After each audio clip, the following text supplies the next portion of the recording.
Hola, bienvenidos. En anteriores sesiones de este tema hemos discutido primero la inducción, el razonamiento inductivo, como un razonamiento que no ofrece garantías totales acerca de sus conclusiones, es decir, un razonamiento que deja cierto espacio a la incertidumbre. Y después hemos discutido de manera más general el papel de la incertidumbre en la ciencia y el de la noción de probabilidad para representar la incertidumbre.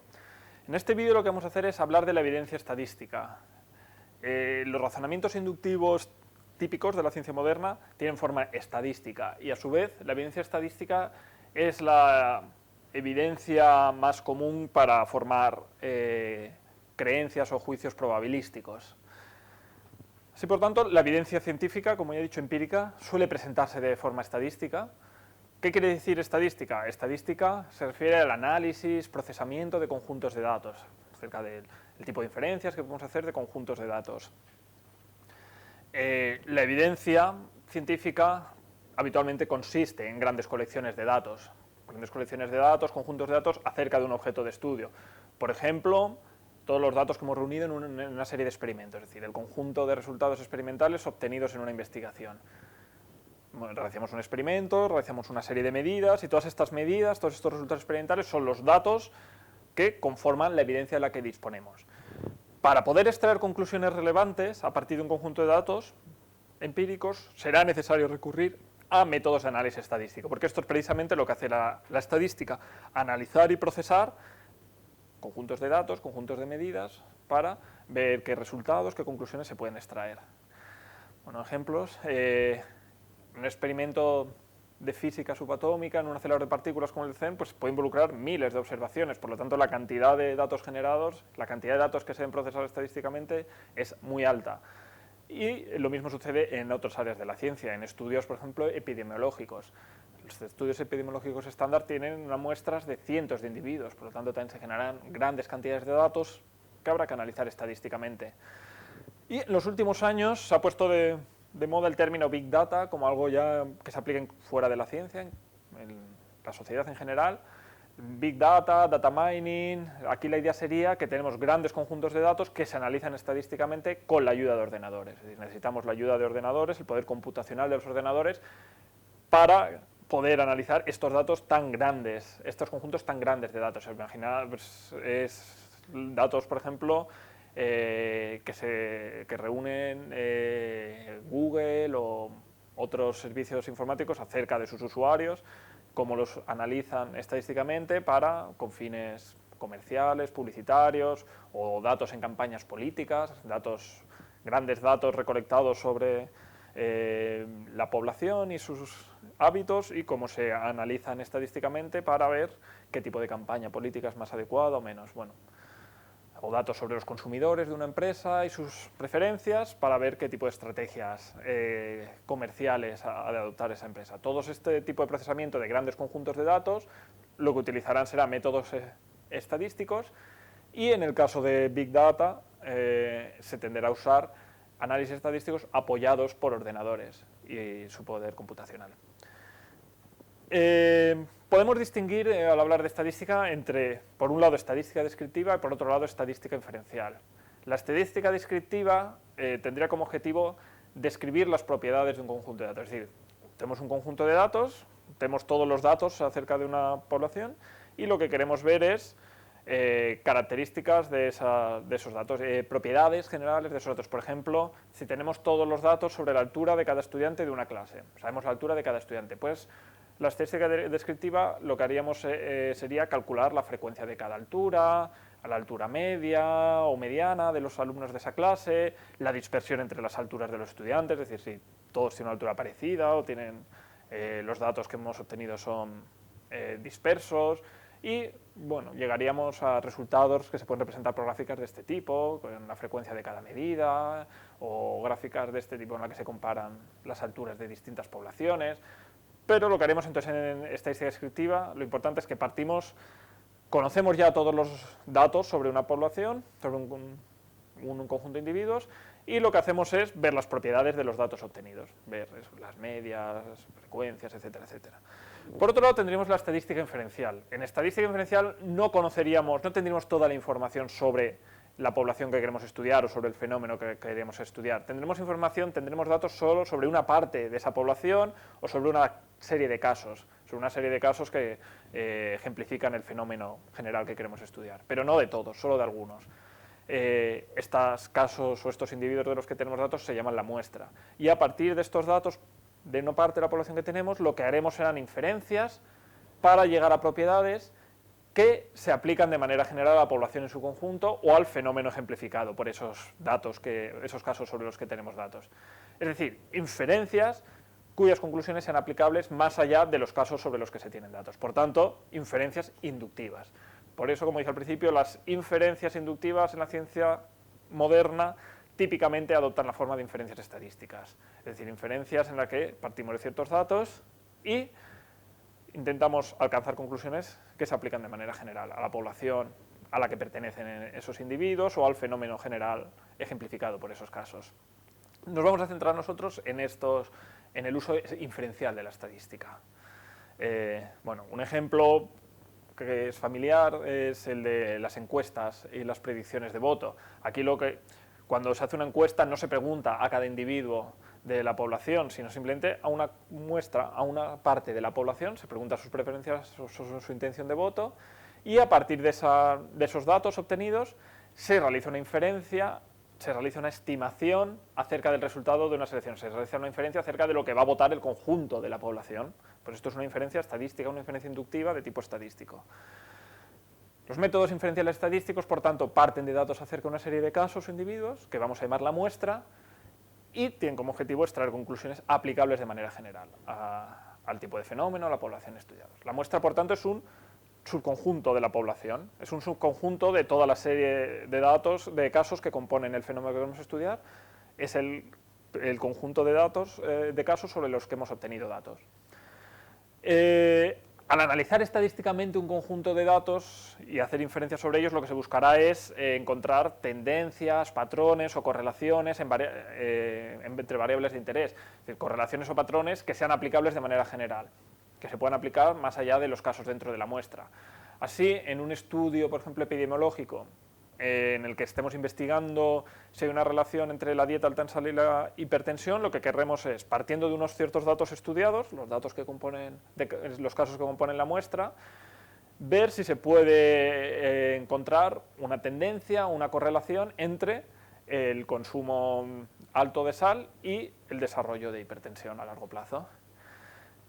En muchos casos va a suceder lo que ya hemos visto en vídeos anteriores, que las inferencias estadísticas se hacen en condiciones de incertidumbre. Es decir, no siempre vamos a poder extraer conclusiones absolutas o correlaciones perfectas que se vayan a dar en cada caso. No siempre vamos a estar, la evidencia de la que disponemos no siempre nos va a permitir realizar este tipo de conclusiones, extraer este tipo de conclusiones que podamos decir, bueno, se va a aplicar, esta correlación se va a aplicar siempre. Normalmente lo que nos vamos a encontrar es que los patrones, tendencias o correlaciones que extraigamos de la evidencia de los datos, de la evidencia empírica de la que partimos estadísticamente, van a ser patrones, tendencias o correlaciones probabilísticos, es decir, probabilísticos más o menos marcados. Lo que vamos a ver es que hay una cierta probabilidad de que casos de este tipo tengan estas propiedades. Hay una cierta probabilidad de que se dé esta correlación entre esta variable y esta otra. Así pues, la evidencia estadística va a servir de base para alcanzar conclusiones de naturaleza probabilística. Si a partir de nuestra evidencia estadística observamos que en un gran número de casos de individuos que tienen una dieta alta en sal se desarrolla hipertensión, lo que vamos a poder concluir es que hay una gran probabilidad de que la dieta alta en sal venga acompañada del desarrollo de hipertensión a largo plazo. O al menos, dependiendo de los datos que tengamos, podremos concluir que esta probabilidad es más o menos, la probabilidad de que se dé esta correlación es más o menos alta. Pero no vamos a poder decir siempre, en todo caso, que hay una dieta alta en sal, hay hipertensión. Es decir, en general, las correlaciones que vamos a alcanzar van a ser más bien probabilísticas. Hay una cierta probabilidad de que se dé esta correlación, pero no es 100% seguro tampoco. Para que un resultado extraído estadísticamente a partir de un conjunto de datos sea significativo, sea aceptable, sea lo que se llama estadísticamente significativo, ha de ser improbable que ese resultado sea fruto del azar, sea fruto de una coincidencia en los datos que hemos observado. Imaginemos, por ejemplo, que estamos haciendo estudio estadístico sobre la intención de voto de los españoles y queremos, encontramos una tendencia a votar a cierto partido, al partido X, que la mayoría de la población, una proporción alta de la población, tiene una preferencia por votar a ese partido.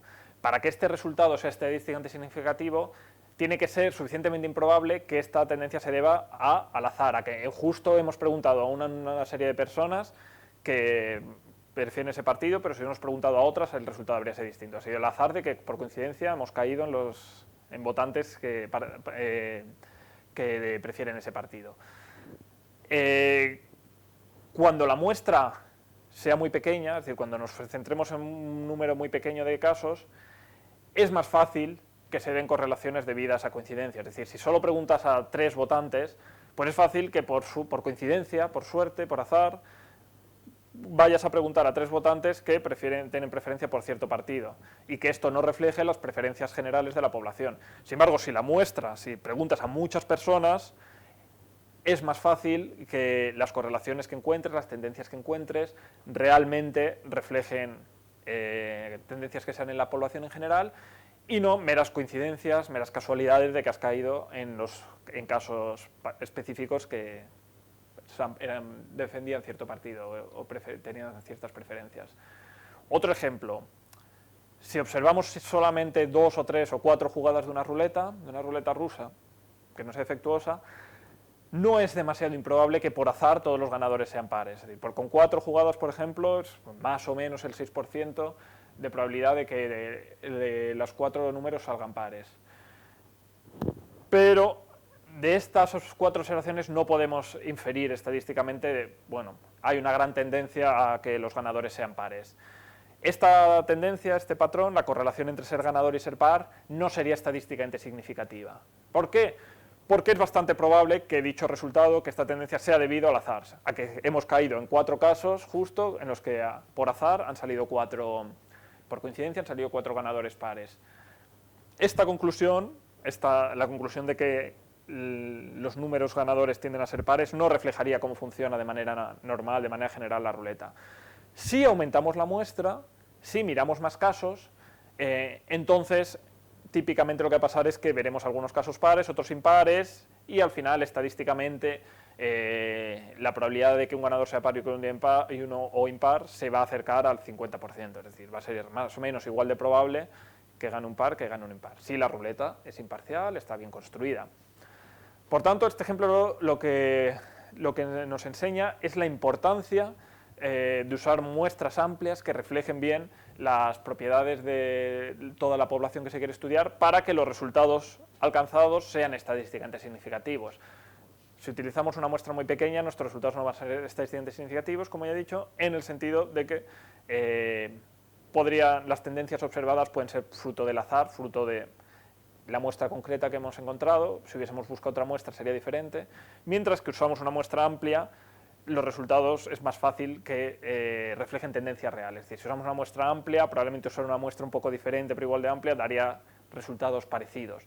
Y esos resultados podemos llamarlos, por tanto, estadísticamente significativos. En la medida en que es muy improbable que las tendencias, los resultados obtenidos sean debidos a puro azar, a una correlación. Si hoy preguntas a millones de españoles sobre su tendencia al voto, es difícil que vayas a preguntar justo a todos los que defienden a cierto partido, a cierto X. Lo normal es que tu muestra incluya partidarios de los distintos partidos y por tanto refleje las tendencias que de hecho se dan en la población.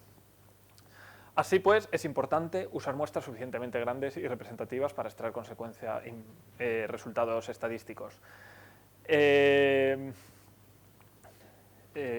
Sí.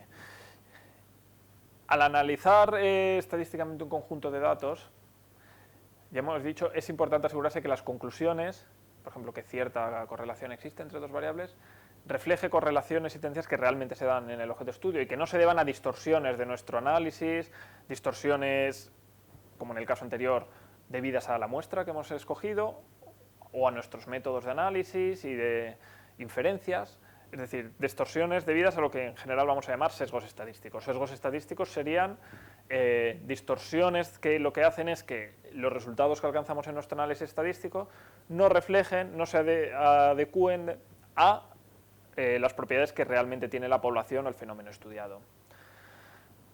La muestra usada, por tanto, ha de ser no solo suficientemente grande, sino de representar bien a la población el fenómeno que se quiere estudiar. Una muestra sesgada puede introducir aparentes correlaciones que no sean realmente. Esto se llama sesgo de selección. Por ejemplo, si en el caso de la votación nos centramos en votantes, solamente los votantes de un partido, obviamente es una muestra sesgada, porque hemos incluido a los votantes de un partido, pero no los de otro. Esto no nos va a dar una imagen fiel de cuáles son las tendencias generales de voto en la población. Así, si estamos estudiando una población de individuos, la población española en este caso, la muestra que utilicemos para hacer nuestro estudio estadístico ha de representar toda la población en general y no solo un sector, no solo, por ejemplo, varones o personas mayores de 60 años. Si queremos estudiar las preferencias de voto y tomamos como muestra solo a personas mayores de 60 años, obtendremos resultados sesgados que distorsionarán las tendencias generales de voto en la población. ¿Por qué? Pues porque los votantes jóvenes no suelen votar exactamente lo mismo que los votantes mayores de 60 años, hay disparidades de voto por edad. Entonces, si queremos una muestra que refleje bien, refleje bien cuáles son las tendencias en la población, nos permita extraer resultados sin distorsiones, sin sesgos, tendremos que incluir en la muestra votantes de distintas edades, votantes con distinto nivel educativo, votantes con distinto nivel de renta, etcétera, etcétera. Es decir, una muestra que refleje bien al conjunto de la población que se quiere estudiar y a partir de la cual, por tanto, podamos extraer resultados y podamos hacer inferencias estadísticas que representen bien tendencias que se encuentran realmente en la población. Esto es simplemente un ejemplo de lo que sucede en general con el razonamiento inductivo. Si recordáis, una presuposición del razonamiento inductivo es que existe suficiente uniformidad entre los casos sobre los que tenemos evidencia y los casos más allá de estos a los que queremos aplicar nuestra generalización inductiva. En este caso lo que queremos es que haya uniformidad entre la muestra y el resto de la población, es decir, que la muestra refleje cómo es el resto de la población, que haya regularidad entre cómo es la muestra, cómo son los individuos de la muestra, los casos que están en la muestra y sus propiedades y las propiedades de casos más allá de la muestra. Para conseguir que esta uniformidad se dé, lo que tenemos que evitar es sesgos estadísticos. Existen técnicas para minimizar la presencia de sesgos en nuestras muestras y en general la presencia de sesgos estadísticos en nuestro análisis estadístico. Un ejemplo sencillo es escoger la muestra de manera aleatoria entre la población. Si escogemos la muestra de manera aleatoria entre toda la población española, es más difícil que nos centremos en un sector específico, es más difícil que todos los individuos de la muestra sean personas mayores de 60 o 55 años. En particular, sí, como vimos antes, utilizamos muestras amplias. Si utilizamos una muestra amplia usada de manera aleatoria, escogida de manera aleatoria, lo más probable es que represente de manera suficientemente fiel la población que queremos estudiar y que no se den sesgos. Otras veces, además de aleatoriamente, lo que se hace también es que sean muestras anónimas, por ejemplo, para evitar otro tipo de sesgos. En definitiva, hay una serie de técnicas, de estrategias para minimizar la presencia de sesgos en nuestros análisis estadísticos. Esto no significa que siempre vayamos a poder eliminar todas las distorsiones y todos los sesgos posibles. En la práctica no siempre es este el caso, pero al menos podemos minimizarlos, podemos controlar el efecto de estos sesgos. Una cuestión importante al realizar análisis estadísticos y al extraer conclusiones a partir de una muestra estadística de datos es que el hecho de que observemos correlaciones entre ciertas variables no quiere decir que haya una relación de causa-efecto entre estas. Es decir, no implica que los cambios entre una de las variables sean la causa de cambios en la otra variable. Es decir, el hecho de que observemos una correlación entre una variable X y una variable Y no significa que los cambios en uno sean la causa de otro. Dicho de manera eslogan, la correlación no implica causación. Por ejemplo, imaginemos que encontramos una correlación estadística entre vivir en ciertos barrios en una ciudad y poseer más de un coche. Podría pensarse que esta correlación significa que vivir en cierto barrio es la causa, o tiene como un efecto, poseer más de un coche. Es decir, vivir en cierto barrio influye causalmente en el número de coches que posees. Por ejemplo, porque a lo mejor estos barrios están más lejanos de los lugares de trabajo, entonces la gente tiene que desplazarse en coche. Pero del simple hecho de que encontremos esta correlación entre vivir en un barrio y poseer más de un coche, no podemos hacer esta inferencia. No podemos inferir directamente que vivir en dichos barrios ejerce una influencia causal sobre el número de coches. Podría ser, por ejemplo, que lo que explique tanto que se viva en esos barrios como que se poseen varios coches sea simplemente tener un nivel de renta elevado. O sea, podría ser que estos barrios son barrios caros, la gente que vive ahí tiende a tener un nivel alto de renta, y tener un nivel alto de renta también explica que tengan varios coches porque se pueden permitir comprar varios automóviles. En este caso, por lo tanto, no es que vivir en el barrio, vivir en esos barrios explique por qué se tienen esos coches, sea la causa de que se tengan esos coches, sino que hay una explicación común. El alto nivel de renta sería tanto la causa, la explicación de vivir en esos barrios ricos, esos barrios caros, como de poseer varios coches, porque tienes dinero para comprar esos coches. Para analizar posibles relaciones causales entre dos variables X e Y, por ejemplo, vivir en ciertos barrios y tener varios coches o coches de lujo, habría que intentar examinar cómo se siguen correlacionando esas variables una vez que controlamos la posible influencia de otras variables z. Habría que examinar si la correlación entre cambios en X y cambios en Y es independiente de variaciones en Z. Es decir, si la correlación se mantiene cuando Z se mantiene constante. En el ejemplo de los coches, lo que tendríamos que hacer es ver si la correlación entre vivir en ciertos barrios y poseer varios coches es independiente del nivel de renta. Habría que ver si esta correlación sigue dándose cuando controlamos por el nivel de renta, por ejemplo, analizando individuos que vivan en distintos barrios pero tengan el mismo tipo de renta. Es decir, ¿es vivir en este barrio lo que hace tener muchos coches o es tener mucho dinero, tener un alto nivel de renta lo que hace tener muchos coches? Bueno, vamos a ver gente que viva en este barrio y gente que viva en otros barrios, pero que tengan el mismo nivel de renta. Si observamos que ambos tienden a tener el mismo número de coches, entonces esto parece mostrar que no es vivir en el barrio, en esos barrios, lo que hace tener coches, o que no es lo único, sino que podría ser la renta lo que hace tener los coches, el alto número de coches.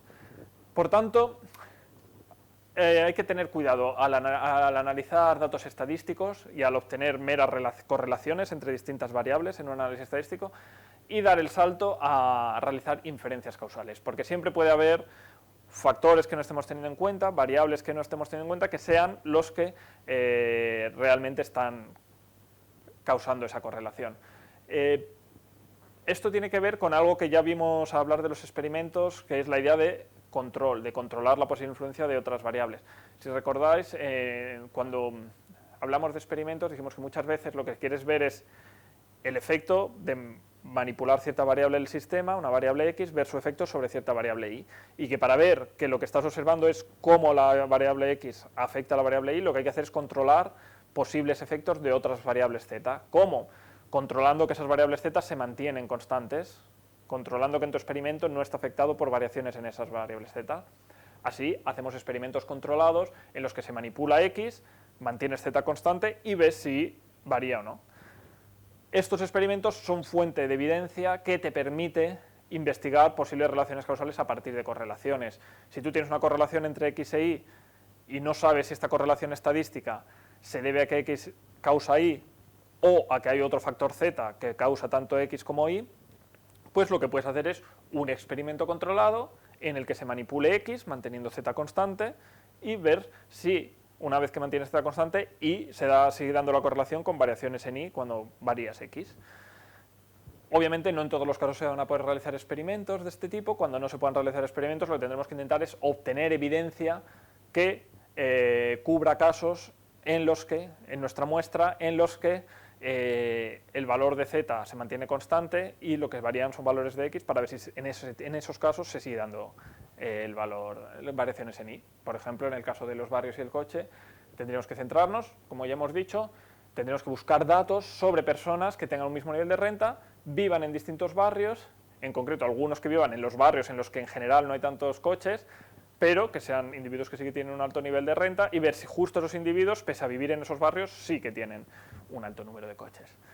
Bueno, por tanto, como conclusión, el análisis de la evidencia estadística permite concluir que permite extraer correlaciones, tendencias, patrones en un conjunto de datos y inductivamente aplicarlos de manera generalizada a la población más allá de la muestra, pero al hacer esto tenemos que tener cuidado de no caer en sesgos, en distintas distorsiones que hagan que nuestros resultados no reflejen realmente propiedades de la población. Por un lado, la muestra tiene que ser seleccionada de manera adecuada, es una muestra suficientemente amplia que refleje las propiedades de la población que queremos estudiar, y por otro lado, tenemos que ser precavidos al hacer nuestras inferencias, en concreto al hacer inferencias acerca de relaciones causales entre distintas variables del sistema o de la población que queremos estudiar. Tendremos que asegurarnos que las conclusiones que estamos alcanzando realmente están apoyadas por la evidencia estadística que tenemos y que no hemos ido más allá de la evidencia para llegar a conclusiones que no están realmente justificadas por nuestro análisis y nuestra evidencia estadística.